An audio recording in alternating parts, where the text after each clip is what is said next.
With me, I want to be your partner, can't you see? Welcome back to my channel. Tiny changes, remarkable results, atomic habit. Okay, so the habit scorecard. The Japanese railway system is regarded as one of the best in the world. If you ever find yourself riding a train in Tokyo, you'll notice that the conductors have a peculiar habit. As each operator runs the train, they proceed through a ritual of pointing at different objects and calling out commands. When the train approaches a signal, the operator will point at it and say, "Signal is green." As the train pulls into and out of each station, the operator will point at the speedometer, and call out the exact speed. When it's time to leave, the operator will point at the timetable and state the time. Out on the platform, other employees are performing similar actions before each train departs. Staff members will point along the edge of the platform and declare all clear. Every detail is identified, pointed at, and named aloud. This process, known as pointing and calling, is a safety system designed to reduce mistakes. It seems silly, but it works incredibly well. Pointing and calling reduces errors by up to 85% and causes accidents by 30%. The MTA survey system in New York City adopted a modified version that is point only, and within 2 years of implementation, in the incidence of incorrectly birthed survey fell 57%. Pointing and calling is so effective because it raises the level of awareness from a non-conscious habit to a more conscious level. Because the train operators must use their eyes, hands, mouths, and ears, they are more likely to notice problems before something goes wrong.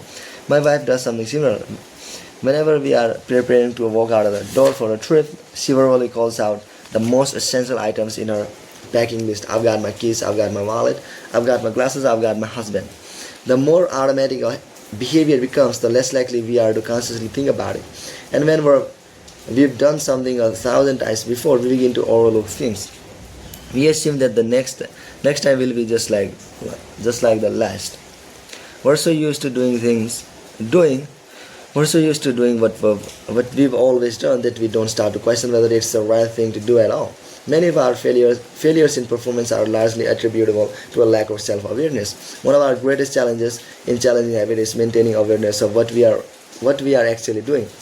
This helps explain why the consequences of bad habits can sneak up on us. We need a point and call system for our personal lives. That's the origin of the habit scorecard, which is a simple exercise you can use to become more aware of your behavior. To create your own, make a list of your daily habits. Here's a sample of where your list might start.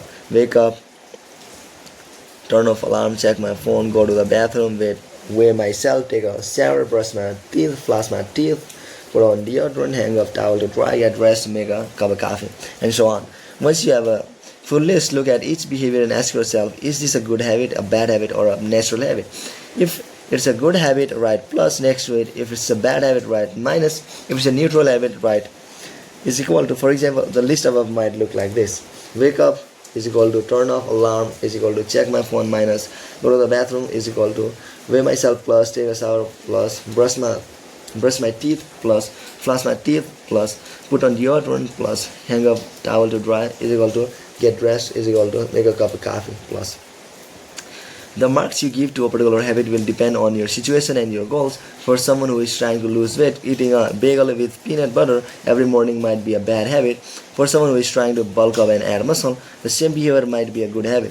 It all depends on what you're working towards. Scoring your habits can be a bit more complex for another reason as well. The labels good habit and bad habits are slightly inaccurate. There are no good habits or bad habits. There are only effective habits, that is effective at solving problems. All habits serve you in some way, even the bad ones, which is why you repeat them. For this exercise, categorizing your habits by how they will benefit you in the long run. Generally speaking, good habits will have net positive outcomes. Bad habits have net negative outcomes. Smoking a cigarette may reduce stress right now. That's how it's serving you, but it's not a healthy long-term behavior. If you're still having trouble determining how to rate a particular habit, here is a question I like to use. Does this behavior help me become the type of person I wish to become? Does this habit cast a vote for or against my desired identity. Habits that reinforce your desired identity are usually good. Habits that conflict with your desired identity are usually bad. As you create your habit scorecard, there is no need to change anything at first. The goal is to simply notice what is actually going on. Observe your thoughts and actions without judgment or internal criticism. Don't blame yourself for your faults. Don't praise yourself for your successes. If you eat a chocolate bar every morning, acknowledge it, almost as if you were watching someone else. Oh, how interesting that they would do such a thing. If you binge eat, simply notice that you are eating more calories than you should. If you waste time online, notice that you are spending your life in a way that you don't want to. The first step to changing bad habits is to be on the lookout for them. If you feel like you need extra help, then you can try pointing and calling in your own life. Say out loud the action that you are thinking of taking and what the outcome will be. If you wanna cut back on your junk food habit but notice yourself grabbing another cookie, say out loud, I'm about to eat this cookie but I don't need it. Eating it will cause me to gain weight and hurt my health. Hearing your bad habits spoken aloud makes the consequences seem more real. It adds weight to the action rather than letting yourself mindlessly slip in an old routine. This approach is useful even if you're simply trying to remember a task on your to-do list. Just saying out loud, tomorrow I need to go to the post office after lunch, increases the odds that you'll actually do it. You're getting yourself to acknowledge the need for action, and that can make all the difference.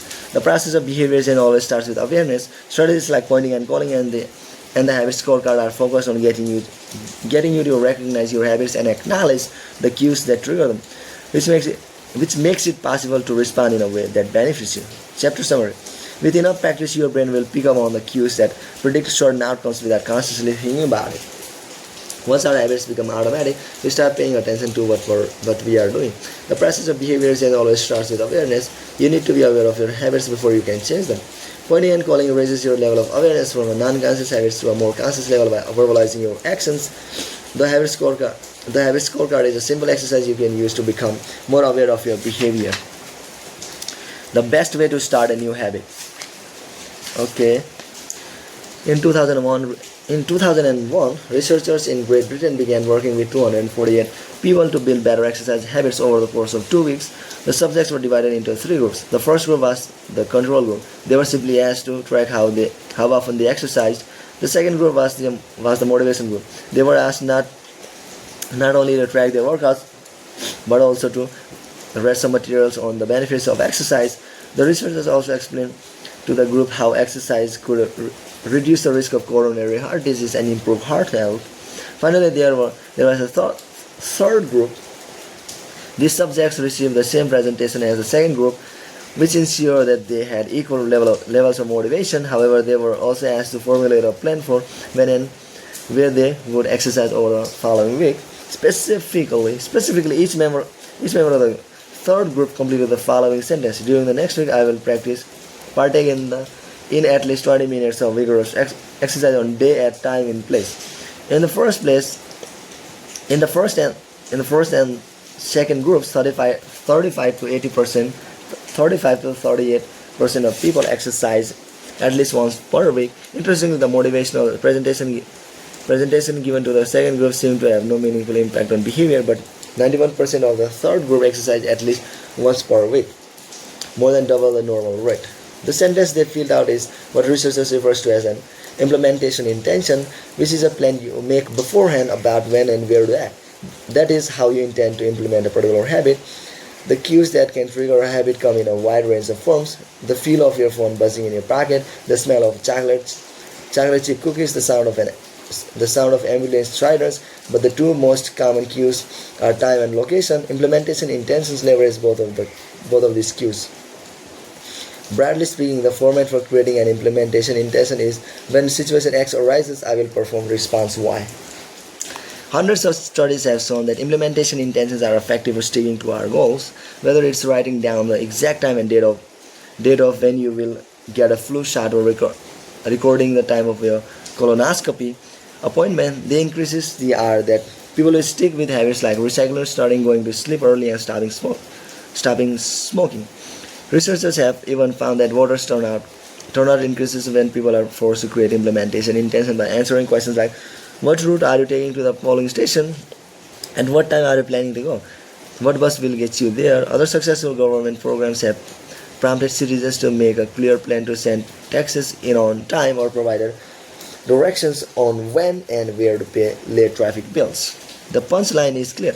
People who make a specific plan for when and where they will perform a new habit are more likely to follow through. Too many people try to change their habits without these basic details figured out. We tell ourselves, I'm going to eat healthier, or I'm going to write more, but we never say when and where these habits are going to happen.